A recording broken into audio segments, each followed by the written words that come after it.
안녕하십니까. 맨눈으로 세상 흐름 읽어드리는 Y타임스 정세 분석의 추복일입니다.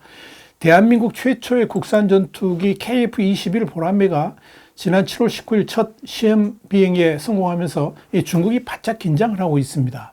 우선 이 KF-21이 대량 배치될 경우에 지역의 공군력 균형에 변화를 가져올 수 있을 것이다, 이런 분석도 나오고, 중국의 위협이 될 수도 있다, 이런 중국군 군사 전문가의 진단이 나오면서 여기에 대한 대응책 마련에 분주한 모습입니다.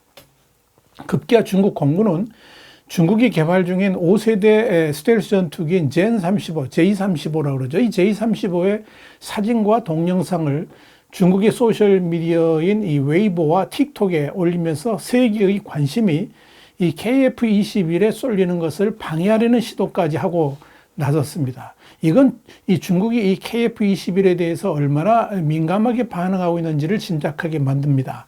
지난 7월 24일 홍콩의 사우스차이나 모닝포스트는 KF-21이 현대화된 4세대 전투기 또는 4세대 이상의 전투기가 될 자격이 충분하다, 그러면서 그 이후로 KF-21이 능동전자 주사식 위상별, 이거 AESA라고 그러는데, 이 레이더하고 적외선 탐지 추적 시스템 같은 향상된 항전 장비를 탑재하고 또 공대지 미사일을 장착할 수 있다는 점을 들었습니다.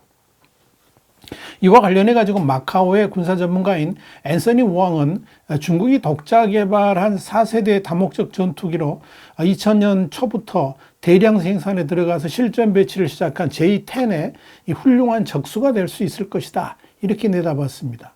통상 미국과 서방 국가들의 F-16과 동급으로 보는 게 J10이죠. 자, 왕은 그러면서 이 KF-21의 성능이 좋다면 한미 군사동맹을 고려할 때 중국의 일정한 위협이 될 수 있다, 그러면서 이 KF-21은 앞으로 국제시장에서 중국이 수출을 염두에 두고 개발 중인 FC-31과 수출 경쟁을 벌일 가능성이 있다고 전망했습니다. 왕은 이어서 4.5세대 전투기인 한국의 KF-21이 완벽한 스텔스 기능을 갖춘 5세대 전투기 수준에는 못 미친다, 그러면서 내부가 아닌 외부에 무장을 다는 등 이 스텔스 성능이 제한적인 것으로 보인다라고 평가를 했습니다.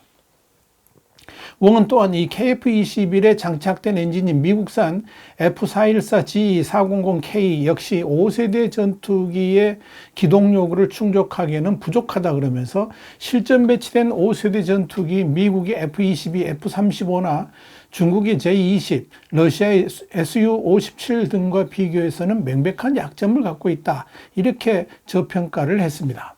이 중국군이 KF-21의 성공에 화들짝 놀라면서 일부러 저평가를 하려고 애를 쓰고 있습니다만은, 대적 평가가 장기적으로 이 F-35 전투기를 대체해 나갈 수 있는 후보로 손꼽을 정도로 긍정적 평가가 나오니까 당황하는 기색이 역력합니다.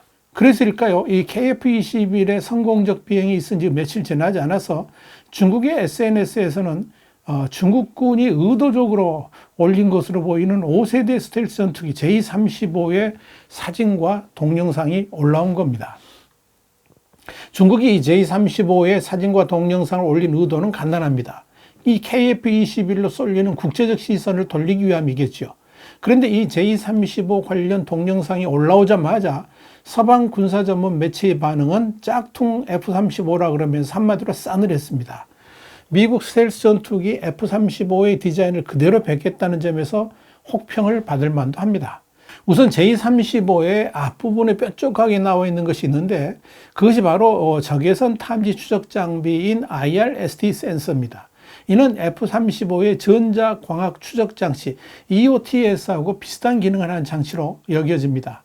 그 뒤로 약간 기울어진 형태의 레이더 도움이 보이는데, 이는 첨단 위상 배열, 그러니까 AESA 레이더의 안테나로 보입니다. 또한 조종석 구조와 개폐 방식도 F-35와 거의 비슷하고, 조종사용 표시장치는 F-35가 예전에 썼던 전방 표시장치, 그러니까 HUD를 그대로 장착했다고 합니다.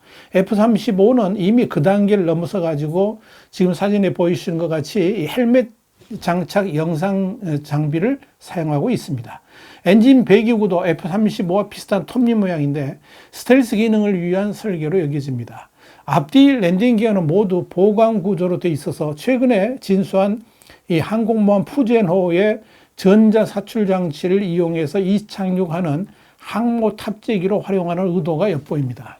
이 J-35에 대해서 미국의 군사 매체인 1945는 중국이 해킹을 통해서 F-35와 디자인이 거의 같은 복사판을 만들긴 했지만 레이더 성능과 스텔스 기능, 전투 능력 등의 핵심 기술까지 확보했는지는 의문이라 그러면서 단순한 디자인만 베낀 낮은 수준의 짝퉁일 가능성, 그러니까 배드 카피일 가능성이 크다 이렇게 지적을 했습니다.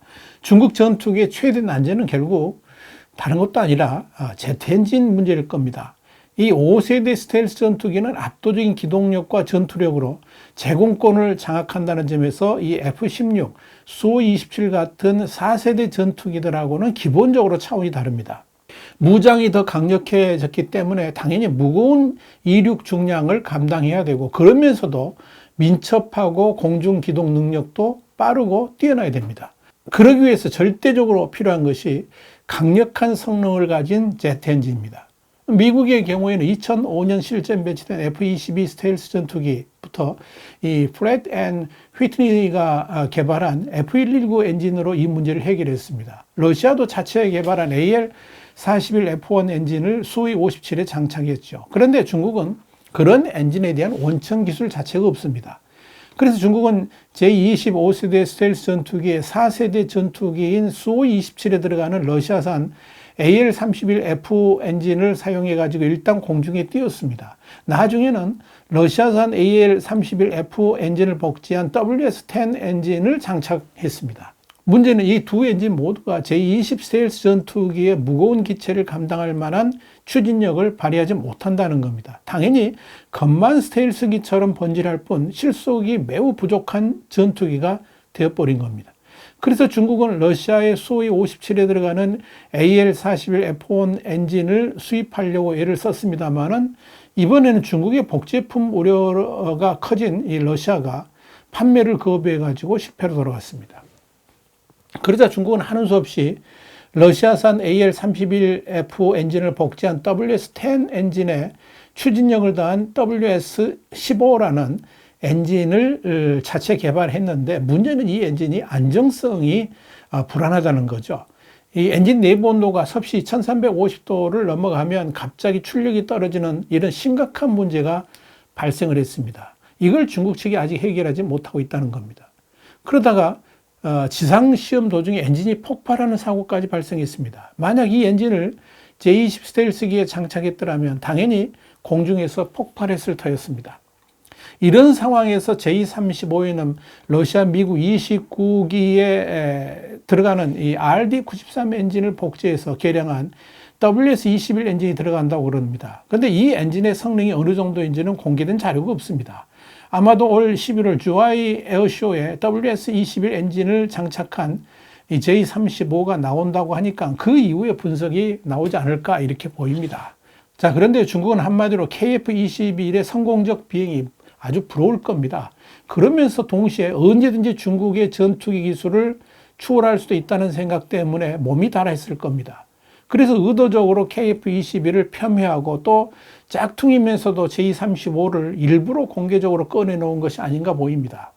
이 중국군은 한국의 KF-21이 중국의 J-20이나 J-35하고는 비교 자체가 안 된다고 그렇게 말들 합니다. 그런데 그런 중국의 코멘트 자체가 말이 안 된다는 것은 뭐냐면 KF-21은 원래부터 스텔스기를 지향한 것이 아니고 스텔스 성능이 제한된 4.5세대 전투기로 만든 겁니다.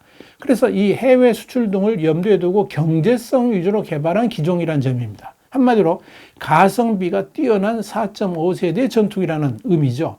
또한 이 스텔스 기능이 뛰어난 전투기를 우리는 만들 필요가 없습니다. 이미 우리 공군은 중국의 J-35에 대응할 F-35 스텔스 전투기를 보유하고 있기 때문에 그렇죠.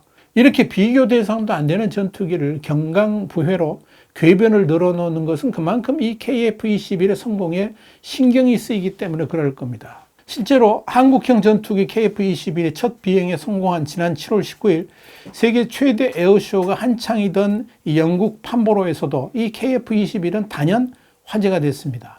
본격 개발 6년여 만에 첫 비행을 성공시킨 속도도 그렇고 가성비가 좋은 전투기라는 점에서 더욱 화제가 됐습니다. 특히 KF-21이 스텔스 기술을 부분 적용해서 4.5세대로 개발된 유일한 전투기여서 이 F-35 등 5세대와 앞서 나온 4세대 전투기 사이에서 수출을 노려볼 수 있다는 평가가 나온 겁니다. 또 미국과 중국 사이의 국제정치의 틈새 시장도 있습니다. 미국 정부의 승인을 받지 못해서 F-35를 살 수가 없고, 반면에 미국과의 관계 때문에 중국의 스텔스기도 탈 수 없는 이 동남아시아나 동유럽 같은 이 시장이 바로 그것입니다. 바로 이 틈새 시장에서 프랑스의 라팔은 작년과 올해 무려 200대나 팔았습니다. 앞으로 KF-21은 바로 이 프랑스 라팔의 수출 경쟁 상대가 될 겁니다. 하나 더, 이 KF-21의 성공은 FA-50 경공격기 판매에도 도움을 주고 있습니다. 한국 항공우주산업은 그동안 이 동남아시아에서 쌓았던 성과를 기반으로 해가지고 미국 시장과 중유럽 시장으로 이 사업 영역을 넓히면서 1,000대가 넘는 FA-50 수출도 가능할 것으로 바라보고 있습니다. 이 정도면 대박이죠. 이렇게 한국의 방위 산업은 세계 속으로 뻗어가고 있습니다. 중국도 불화할 정도로 성장하고 있습니다. 여기에 KF-21에 장착하게 될 국산 항공 유도 무기 개발까지 이루어진다 그러면 훨씬 뛰어난 경쟁 우위를 확보할 수 있을 겁니다. 이 KF-21이 반드시 동북아 제공권 싸움의 키맨이 될 수 있게 되길 간절히 바랍니다. 와이타임 정세 분석이었습니다. 다음 시간에 더 핫한 이슈로 여러분을 찾아뵙겠습니다. 감사합니다.